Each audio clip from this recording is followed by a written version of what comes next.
Hello health champions! So many people have asked questions about apple cider vinegar.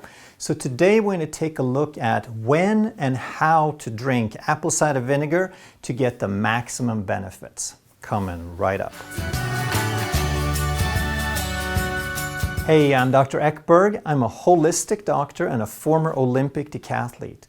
And if you want to truly master health by understanding how the body really works, make sure you subscribe and hit that notification bell so you don't miss anything. First of all, we want to take a look at the mechanism by which apple cider vinegar works, because then the next two questions, who can benefit and when should you take it, will be pretty apparent. Then we also want to talk about how to take apple cider vinegar to not have any side effects and to make it enjoyable. And finally, we're going to throw in a little bonus to talk about acid that could possibly save or change your life, or that of someone that you care about who may not have reached your level of understanding yet. The first mechanism by which apple cider vinegar works is very well backed by science. There's been a lot of research on this by now, and that is that it improves insulin resistance. Insulin resistance causes diabetes and metabolic syndrome, and with that comes issues with blood glucose and A1C and cholesterol and triglycerides and belly fat. And there was a study that showed that for 3 months taking daily apple cider vinegar with the meals, then they reduced all of these markers significantly, whereas a control group who got a placebo had no significant changes. So that is remarkable in one study to reverse all of these markers while the placebo group had no change. And with that belly fat, they also they improved the hip to waist ratio. The second mechanism has not been researched a whole lot, but there is a tremendous amount of anecdotal evidence, meaning thousands, tens, hundreds of thousands of people are reporting improved digestion. When they take apple cider vinegar, their digestion works better.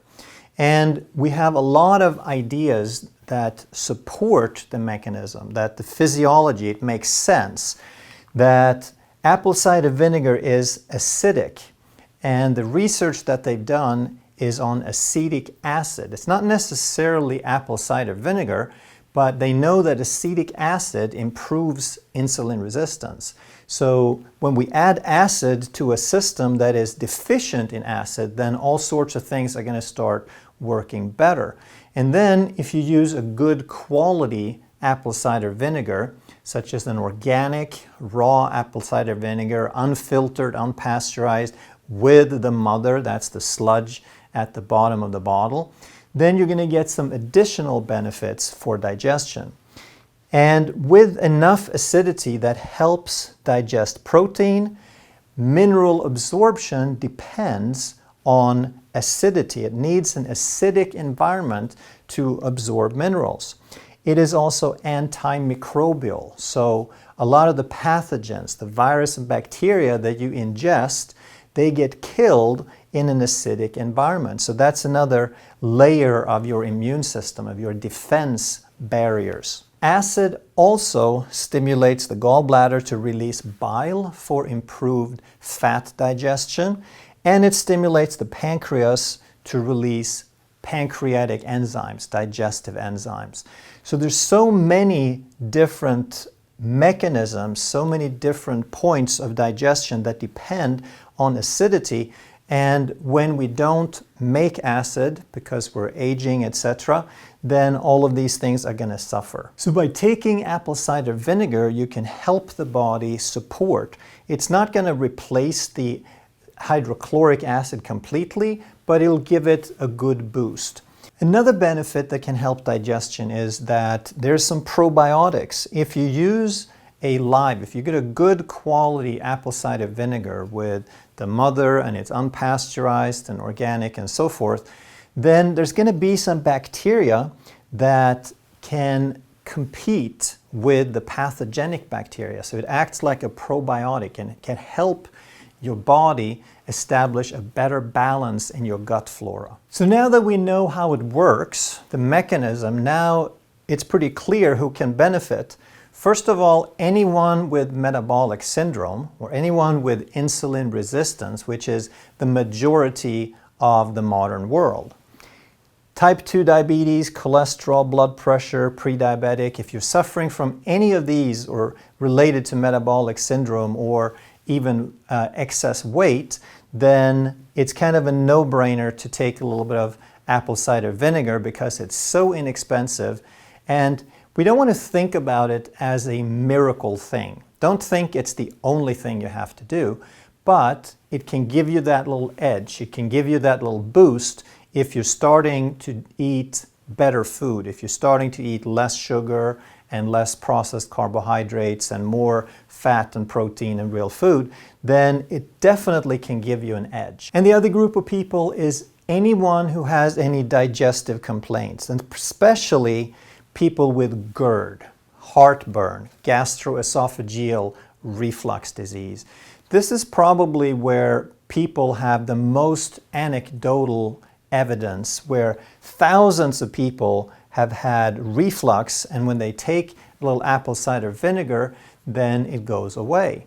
And that's confusing to a lot of people because when it burns, it feels like too much acid, but it's actually caused by not enough acid. Because when you make enough acid, you digest the protein and the food moves on to the rest of the digestive tract.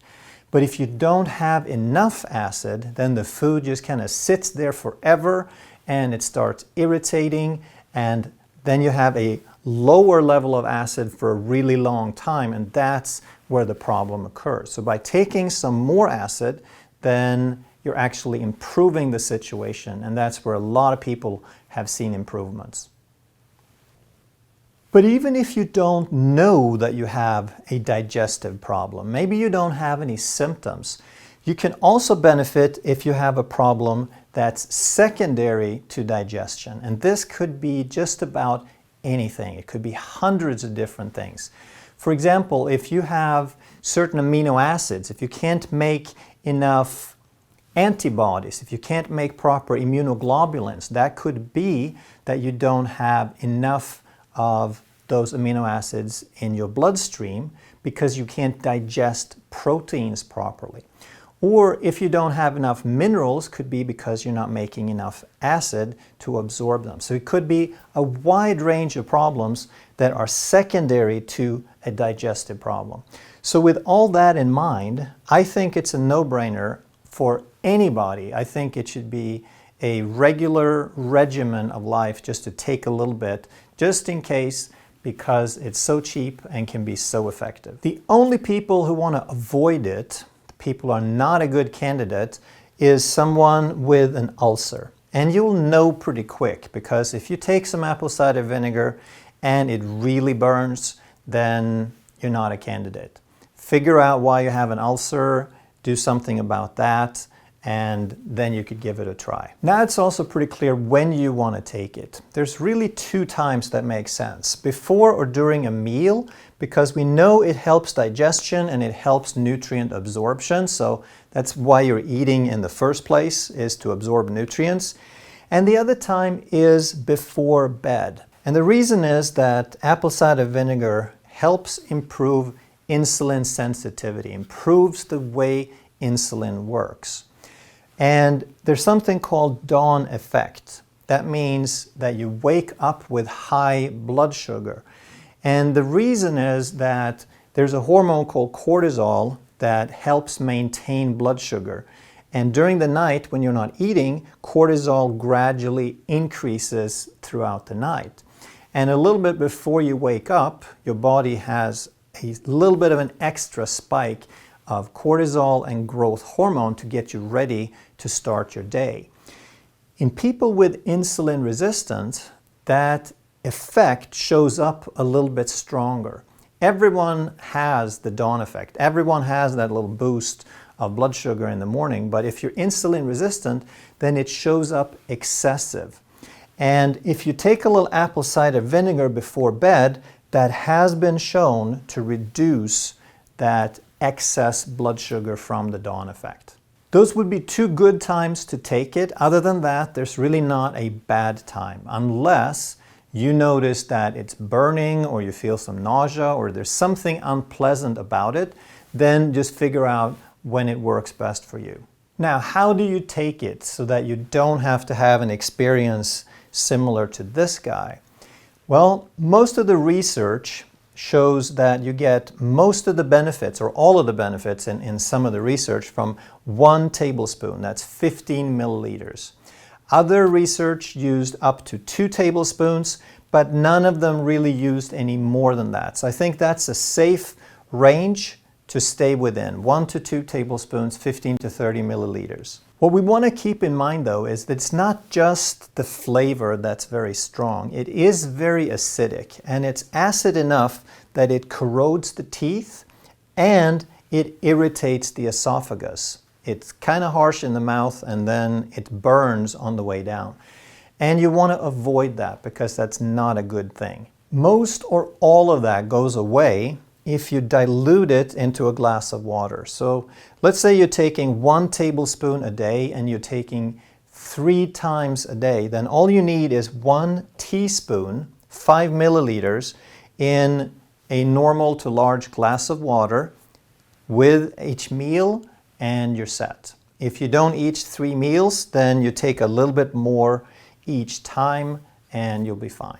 To make extra sure that you are careful with your teeth, you can use a straw and you can rinse afterwards. And to make sure you get all the benefits of the probiotics and the bacteria, then make sure you shake it up, because that sludge in the bottom, the mother, that's where that extra goodness from the bacteria is. One way I like to take it is as a condiment, and I use it as a salad dressing and as a hot sauce. That way you can get your apple cider vinegar as part of what you're already eating. And in the salad dressing, I might use about 20% apple cider vinegar. And then if I use a couple of tablespoons, then I've gotten my dose of apple cider vinegar already just from the salad dressing. The hot sauce is, the majority of it is apple cider vinegar. So you just need a couple of tablespoons on an omelette or on your wings or whatever you like to eat, and that way you can get your apple cider vinegar that way. I've also started taking it as a drink with the meal in the form of lemonade, and then all you need is 1 to 2 teaspoons of apple cider vinegar. I like to add 1 to 2 teaspoons of fresh lemon or lime juice. Just squeeze the whole thing in and pop it in there. You sweeten with stevia and add water. And now you have a very pleasant, really good tasting lemonade that you drink with your meal, and you're getting it all incorporated that way. So what about antacids? That's something that people take to reduce acid, to neutralize acid. So if you take something to neutralize an acid, is the body just stupid? Why does the body make acid in the first place? Well, like you've seen in this video, everything that we talked about, protein digestion, mineral absorption, gut health, insulin resistance, fat belly, metabolic syndrome, they are all helped, they all improve with acid. Now, if we truly understand that, if you understand how important that acid is, then, and you take something to neutralize, to counteract that acid, then you also realize that you're setting yourself up for some serious problems. So if virtually all of this is helped by acid, then that means that you're going to make all of that worse by taking an antacid. So if your body is reacting, if you feel like you have heartburn, figure out why that is. What are you eating? Why isn't your body working? Because taking an antacid is going to set you up for a long life of suffering. It's going to create digestive issues. It's going to help create an unhealthy gut. It's going to help create nutritional deficiencies, because without acid you can't absorb the nutrients properly. In my opinion, antacids are one of the worst ideas ever, and I think they have created tons and tons of health problems. If you understand everything we've talked about in this video, I think that you'll agree. If you enjoyed this video, I think you'll love that one. Thank you so much for watching. I'll see you in the next video.